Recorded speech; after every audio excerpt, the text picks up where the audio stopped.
सीने में 3 गोलियां दाग दी। इसके बाद नाथूराम गोडसे ने प्रशासन के सामने सरेंडर कर दिया।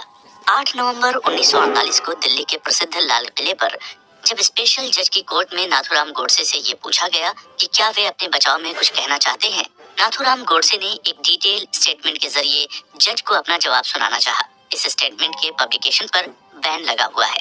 चीफ प्रोसिक्यूटर CK दफ्तरे ने नाथूराम गोडसे को कोर्ट में स्टेटमेंट पढ़ने की इजाजत तो नहीं दी, लेकिन उन्होंने इसे अपने खिलाफ लगाए आरोपों के बचाव में सबमिट करने की इजाजत दे दी।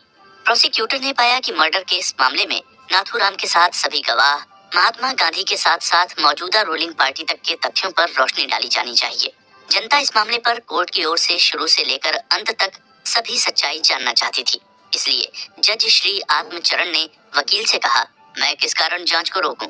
मुझे कानूनन इसके लिए कोई वजह चाहिए, कोई ठोस कारण चाहिए ताकि मैं सारे चार्ज हटा सकूं।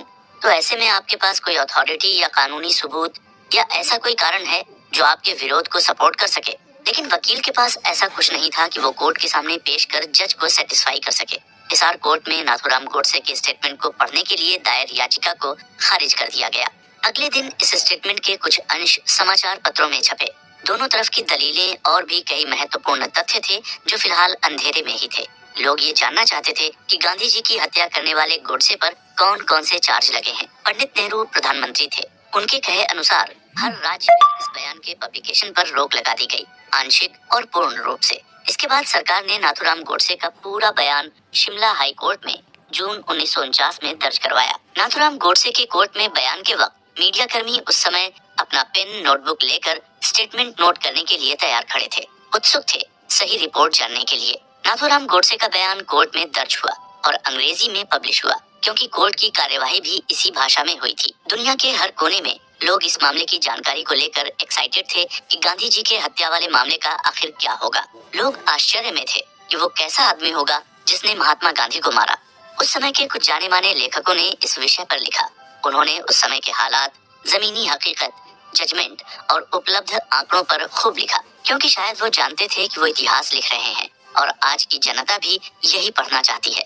कानूनन ऑथेंटिक स्टेटमेंट अब क्लियर हो चुका था और उस समय के कुछ राइटर्स ने माहौल के हिसाब से चीजों को तोड़ मरोड़ कर भी पेश किया। पढ़ने वालों ने भी अपनी खुद की राय बना ली थी और असलियत और अंदाजे के अनुसार स्टेटमेंट का अपना अपना मतलब निकाल लिया था। इस बारे में नाथूराम ने खुद कहा था कि कुछ ईमानदार इतिहासकारों ने मेरे किए गए काम को लिखा है और एक दिन भविष्य में वे सच को जरूर जान लेंगे। नाथूराम गोडसे ने जिन परिस्थितियों में ये काम किया था, उस लिहाज से वे उस समय परम पूजनीय हो गए थे।